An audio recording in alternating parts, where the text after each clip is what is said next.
and they started looking for appropriate bodies upon which this body of a super teacher can be imposed upon. So people gathered around him, enormous wisdom and sense. So Khalil Gibran said about Jiddu Krishnamurti, when I walked into the room, just those 5 Saturday afternoons, an hour and a half, that much impact he had on me.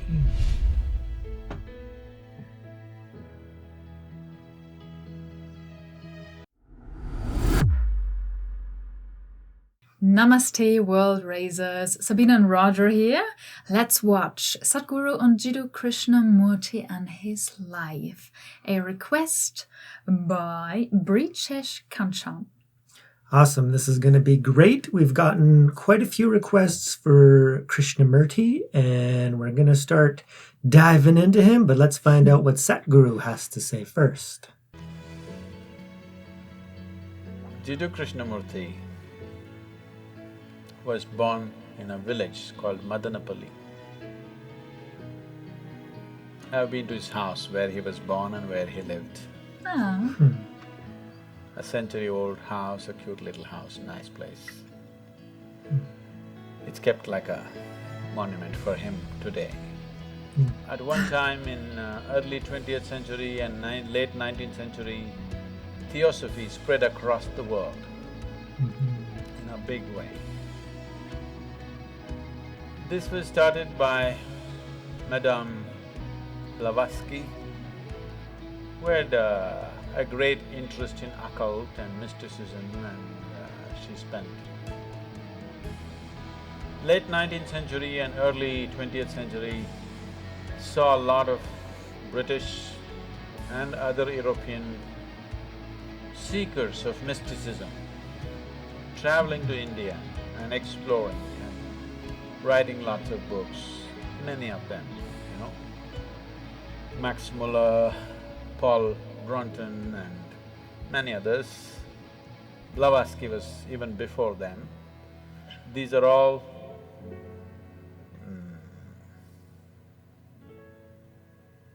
explorers of mysticism. It was, in those days, not like going to some place to learn, it was an adventure that you really have to take off on a horseback and go to a strange country, battle all kinds of things, try to meet the right kind of gurus, and it was a whole adventure. So they put themselves through all this. Madame Blavatsky traveled to all kinds of places. She went to Tibet, she went to India, and then she came down to Tamil Nadu and set up the Theosophical Society out there, which still is there.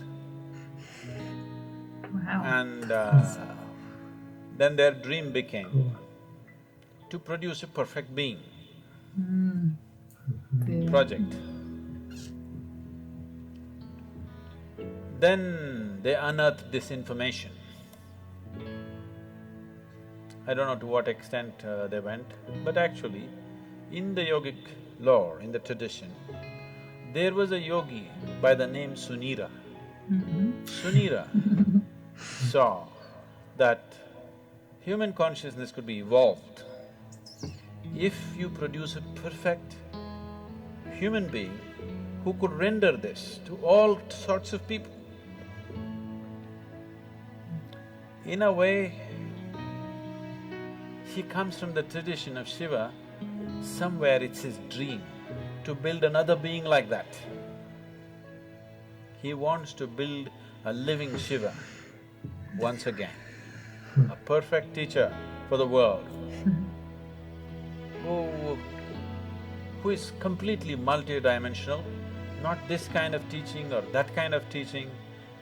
As Shiva explored the whole human consciousness and human body in every possible way, he wants that kind of a living being. So he started building the energy body for that kind, and then he believed that he could build a physical body on top of that and let him loose in the world with a lifespan of a few hundred or thousand years, so that he will transform the whole world by the time his time is done.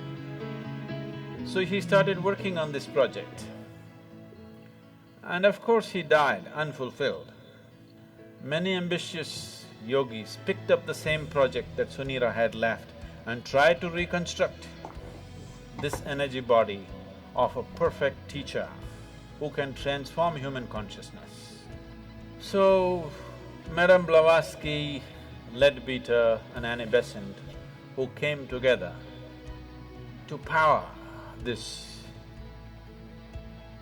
Theosophy movement across the world, which they successfully did to a large extent, and they gathered the most phenomenal occult library on the planet is still in the Theosophical Society of India. Wow. Cool. They gathered every kind of book on occult and they set up a whole study team. Even now, Jiddu Krishnamurti's groups are called study groups, yes? Study circles or study groups, say because the study groups were set up by Annie Besant and Leadbeater. These are brilliant intellects, no question about that. But they have no inner experience, but they have gathered phenomenal amount of information. So somewhere they believe with this information and with their intelligence and intellect, they can recreate all this. And they started looking for appropriate bodies upon which this body of a super teacher can be imposed upon. Jiddu Krishnamurti, Rukmini Arundale, who else? One more, whatever. They started putting them through very severe training to prepare them physically, mentally. But they have no inner experience. They're reading books and trying to do this to these boys. And they put JK in all kinds of meditative processes, and he attained to a certain level of… he became a fantastic human being. There's something that nobody could decipher, but he was like a flower. His fragrance could not be missed. Then they decided when JK was about 20 years of age, 27 or 28 years of age, this Theosophical Society decided to announce to the world that he is the world teacher. The perfect teacher has come. People gathered with great interest in this. JK came on the podium and he said, "I am not a world teacher." Poof! The whole Theosophical Society and their project, everything went down the tube. He had the courage and the sense and the wisdom to say, "I am not." Most idiots would have said, "Yes, I am the world teacher, I am the reincarnation of Buddha and Jesus and everything." Most idiots would have done that. He had the sense and the wisdom and the vision to say that I am not this nonsense that they're trying to make me out of. And JK came out of Theosophy and he started speaking. He's a brilliant speaker. So people gathered around him, enormous wisdom and sense. So when he spoke, people sat rapt. Quite magical, the way he speaks. You know, somebody was talking to me, when I was just 17, 18 years of age, someone was talking to me, JK study circles, it was fashionable. For all those people who think they're intellectual, you have to read JK, you have to listen to JK's audios, otherwise you're not intellectual enough. In the Indian intelligentsia, if you have not read JK, Kierkegaard and Dostoevsky, you have no brain actually. That's how it's treated. Whoa. So it's like fashion. For everybody, they should have read this, whether they get it or they don't get it. You read Dostoevsky, you read Kierkegaard, you read Jiddu Krishnamurti, means you got some brain working. That's a gauge. So, people were talking, JK, he's something every Saturday afternoon, they have a study circle where they play some audio tapes and his books are there and things. Some of my friends invited me and I went. So they were playing a short video. The man was sitting like this is the first time I'm seeing him, the first time I'm listening to him. He was still alive at that time. Just the integrity of the person is spilling all over him. Just the sheer integrity of the man cannot be missed. So, I didn't do much reading, I heard a few audios and watched a few videos. I enjoyed him, but I was too wild to listen to anybody. I had no time. But I think life was calling me all the time. So I had no time to listen to my parents or my teachers or JK or IJ or XYZ, you know. I had no time for anything, so I left the study circle and went on. Maybe I attended this for about 5 weeks, I remember very well. It was about 5 weekends I went there, every Saturday afternoon, just for about an hour and a half. They would play 1 half an hour video or audio, and then they'll all get into discussion and one big confusion. Because nobody around him understood what he's talking about. Because he refuses to use any method, he refuses to use any example, he refuses to use any parable, any story, any joke or anything.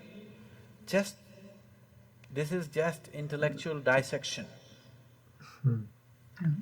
This is called as Gnana Marga. This is pure Gnana Marga.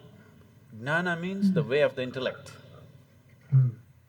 Out of these 7 billion people, if you find 10,000 people who have that kind of a razor-sharp intellect, who can, without any kind of context, they can go on slicing things, you will not even find I don't think you'll find 10,000. Maybe you'll find 1,000 people.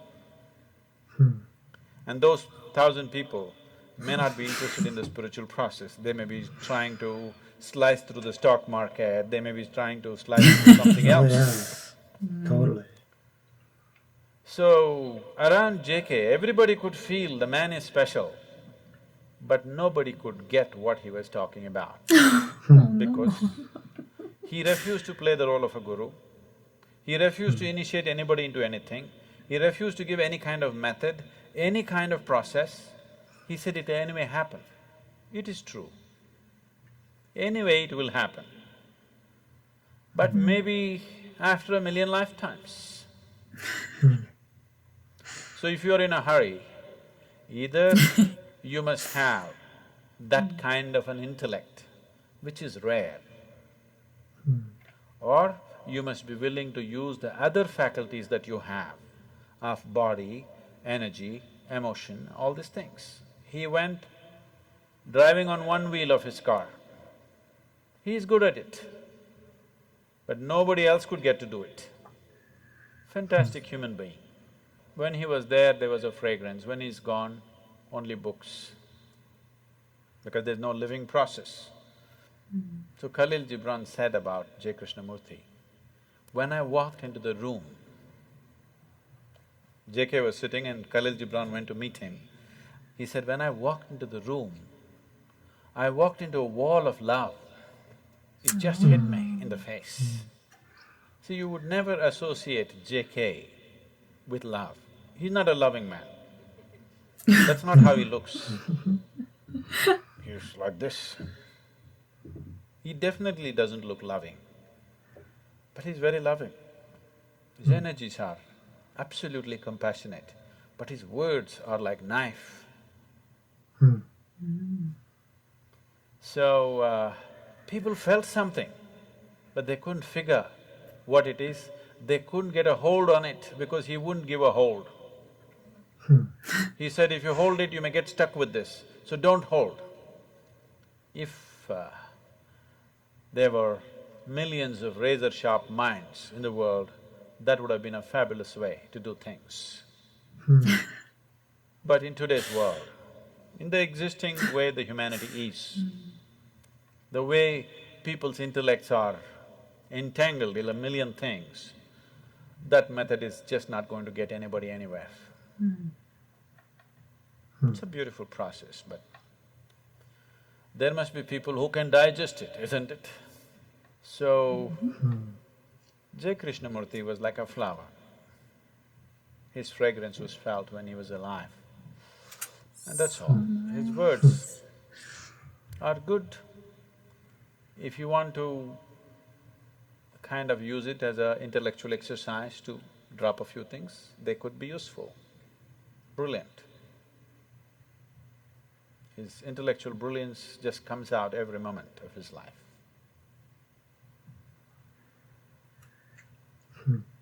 He started a few schools, which are wonderful schools, which are still on. I must tell you, my association with him. When I went to this,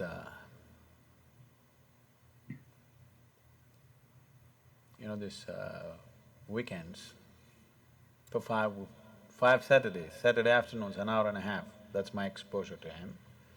On one day, he spoke about education. And it really gripped me. And it really twisted me inside out, because all the ideas, I had never thought of an alternative way of educating people. I was only thinking of how to dismantle all the education system in my mind. When he spoke about education, suddenly it struck me, there's another way to do this. So just this thought came to my mind.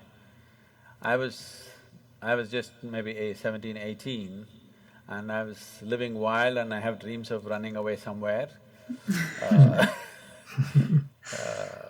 So I just thought, if at any time if a child comes under my control, I would like to put the child to this kind of education. So it just so happened, when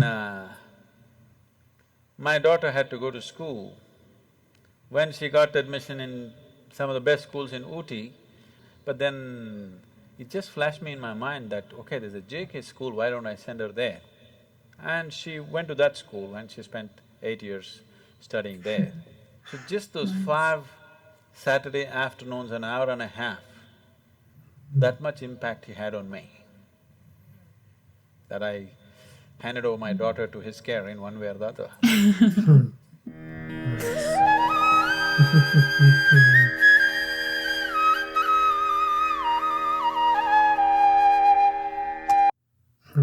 I love this so much. I love teachers talking about other teachers. Yeah, that was fantastic. It was beautiful, right? So yeah, just the whole story. So yeah, so finding out what Sadhguru thinks about him, now I'm excited to dive into some of these intellectual, spiritual discourses, right? Yeah, I'm not very intellectual. I have quite trouble, so I'm really curious. Yeah, so that incredibly high, profound, intellectual wisdom and knowledge. Because, yeah, it is a path, but like Sadhguru was saying, it's like, yeah, in our modern world, who has the, the attention, the concentration, even the capacity, to apply the intellect, towards that understanding, and yeah, and then have these conceptual realizations. Yeah, so, yeah, very advanced and profound, perhaps. But yeah, it was lovely hearing Sadhguru talk about another teacher, just with fondness, right? So he's yeah, and then the whole story of Krishnamurti, even when he denounced that and said that he's not the world teacher, just talk about, integrity, and courage.